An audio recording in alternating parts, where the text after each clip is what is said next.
Recent statements by Prime Minister Anwar Ibrahim that the 40% entitlement issue is closed stand in direct contradiction to the government's ongoing legal actions. A matter cannot be described as resolved while it is simultaneously being appealed and subjected to a stay application. This is not a resolution, but delay presented under another name. This issue extends beyond Sabah alone and speaks to the integrity of Malaysia's constitutional system. If a clearly established constitutional obligation can be delayed through procedural means without a clear endpoint, it raises fundamental concerns about the enforceability of constitutional rights.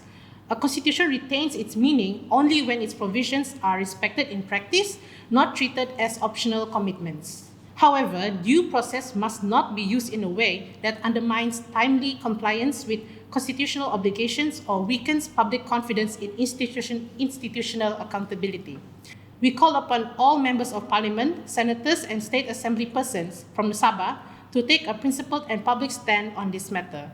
The 40% grant is not discretionary. It is a constitutional right grounded in the federal constitution.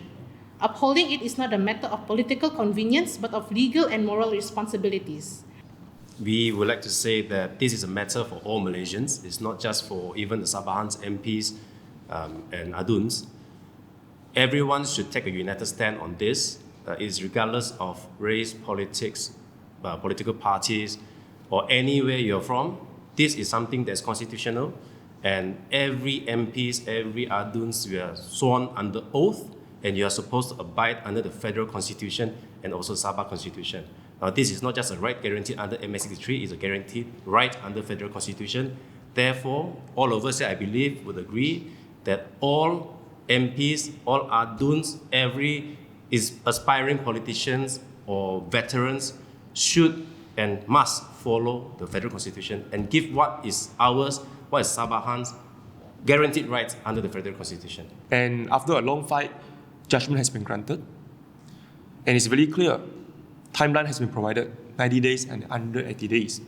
So if the timeline has lapsed, if the government, Sabah government and the federal government does not comply with it, I think we, Sabahan, should work together and support the Sabah Law Society, or perhaps in law, me, Yong, our lawyers, if you don't comply with the judgment granted by the High Court, perhaps we should go for contempt of court proceedings.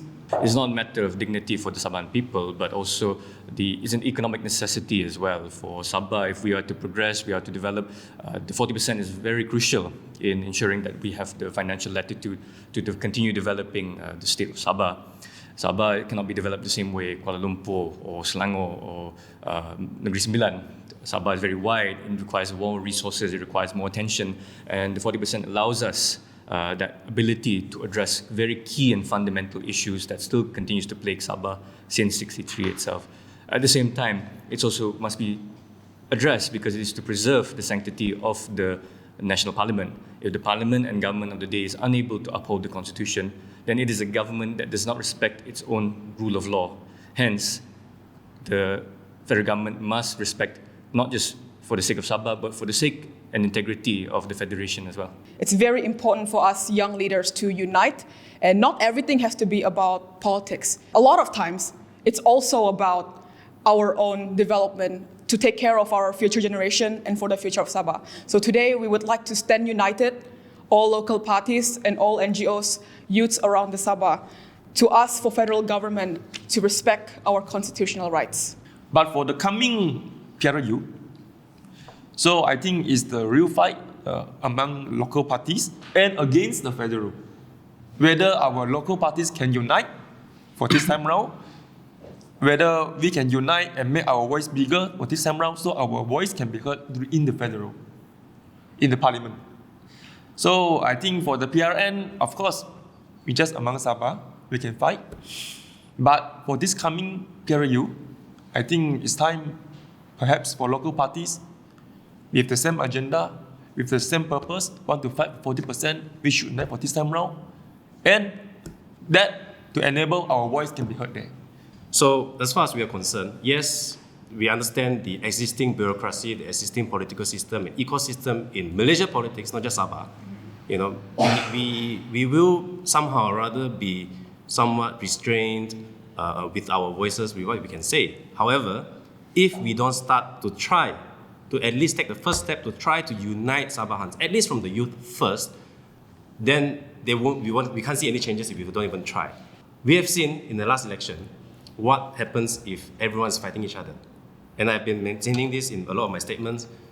All Sabah local parties should at least try to disregard their own personal interests and try to form into one proper united front, just like Sarawak. Why Sarawak can fight for all their rights effectively and efficiently is because they have a united front, whereas ours is very fragmented.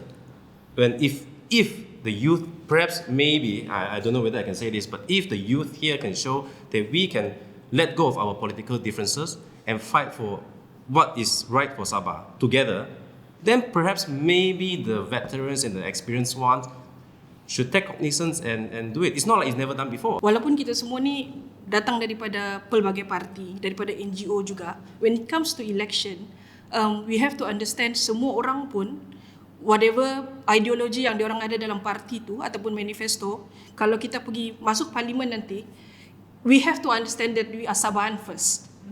Jadi kita kena make sure yang apapun yang terjadi, kita mesti make sure yang kita kena fight untuk Sabah first. Bukan Sabah first apa.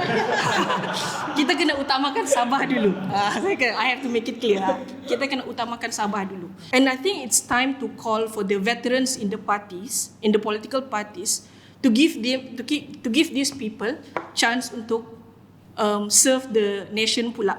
They've been there in diorang punya position tu 20-30 tahun. So it's 2026. Kalaulah election besok, I hope all these political leaders in political parties yang besar-besar semua ni bagi peluang kepada orang-orang muda untuk berkhidmat dan kemudian untuk berjuang untuk rakyat Sabah. Sebab kita boleh nampak hari ini pun semua orang muda yang tua-tua boleh berehat, jangan bergaduh lagi. Bagi orang muda ni pula berkhidmat. I think the youth are well aware about MA63, but the problem is that whether or not they know it like deeply about MA63 itself, but the kesedaran is there, especially about claiming back the 40%. Currently, the most hot issue in youth is about 40%. Yeah, and follow up by the continental shelf yang Sabah tengah pursue sekarang kan. NGOs, politicians, state governments, federal governments, for example, they have to have a standardized and certified or even a recognized, say, MA63 syllabus on this. The real one, not the one that's manipulated easily or changed easily. If you don't go to the ground, educate the people, then they cannot see further. Why? Because in the kampong area, maybe in the urban areas, perhaps they can know a bit or two about the 40% MA63. But what about the kampong side, the rural areas? They every day they have to worry about putting food on the table. Not enough data and documents and accounts are given from the federal side. The calculations. So if you say you don't, looking at the statement again, they say, look, our dear Prime Minister said that we are not fighting, it's close, confirm we agree with the 40%. But then what's the formula? You say you agree with the formula, show us the data, show us the accounts and count it. We are both lawyers and there are a lot of professionals, accountants that know that all you need to do is just show us the documents. I understand maybe there's a lot of complications as to what you can show, how much, which one can calculate. That is what's supposed to be done if you comply with the court order.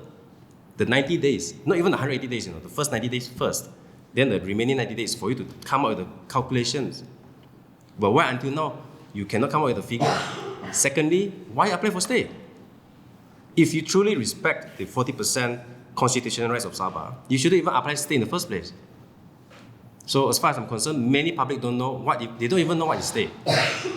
So I think it rests upon all of us who have vested interest to at least try and educate the public, not just the youth, by the way. But of course, I believe we should start with youth, because youth they are more semangat, they are more willing to accept blank papers. They don't have a lot of biasness in their mind. It's not formed yet, and I hope it doesn't. If any biasness you have is Sabah-centric, you should focus on Sabah, if anything. Even us youths, especially yang dalam youth wing or apa kan, we are still terikat dengan the elders punya bad blood. What I want to send a message to the youths is do not inherit the bad blood of our orang lama lah. It will never go anywhere lah. We need to build the bond ourselves because the elders are not helping us. Our real enemy is not our Sabahan. Our real enemy is the problem. And that's why we must empower the youth, open the mind of the youth that we must call for unity in order to form a better Sabah, and also that our power as Sabahan will become stronger and we can fight for our rights. Now, it's up to the youth in each respective political parties whether you want to be bound by your party line, your party punya directions, your party punya policies. I think if we are in politics and we just follow party line, then you must as well just be a follower. You don't have to be a leader. Just be a follower. You just follow parties saja. But if you have your own mind, you have your own aspiration to fight, I believe at least we start from here.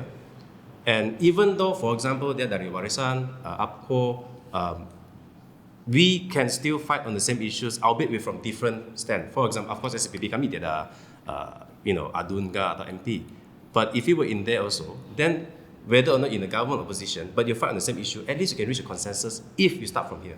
We can now ask maybe our Prime Minister Anwar Ibrahim, please give an instruction to withdraw the state application now to show how genuine you are, and this is the voice from the all Sabahan.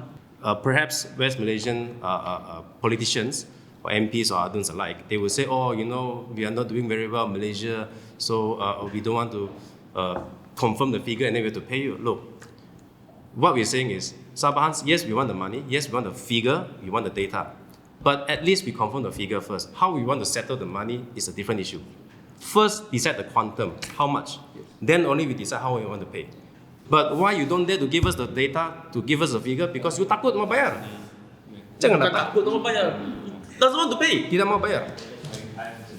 Buying time. So all this appeal, all this stay is just to buy time, in our opinion. At least, unless you guys are disagreeing with me, but I think we all here agree that the federal government is not sincere in paying us a 40%. It's even more imperative that the government addresses the 40% now, because when we look at the economy of the Malaysian government, right, Malaysia, it is very dependent on particular industries that are very concentrated and centralized in West Malaysia, right? Industries which are still yet to be developed over here in the Borneo side, Sabah particularly. So without that money available to us or assets available to us, Sabah cannot develop as a peripheral region. The 40% is taken from income derived from Sabah, meaning sudah ada. So you take the money from Sabah, income from Sabah, you keep it at 40%. It's not we're asking you to fork out money from your own pocket. It's from Sabah. So just give it back the 40% according to the federal constitution. All this issue about no money and all that, okay, like I said, the past, yes, we can still negotiate, give us the figures, then we find out how much, and then we can, it's not like we want Malaysia to bankrupt. But we are talking about the future money. So just confirm the figure, then you take the money from us, you give us back 40% share. That's all we're asking for. So the issue about, kami tidak duit mau bayar kau, then why you donate money to, overseas? I don't want to say which country lah. But I'm saying that, look, the priority has to be, like just what my friend here said, priority has to be set properly. And this is federal constitution. It's not a matter of policy now, it's a matter of federal constitution.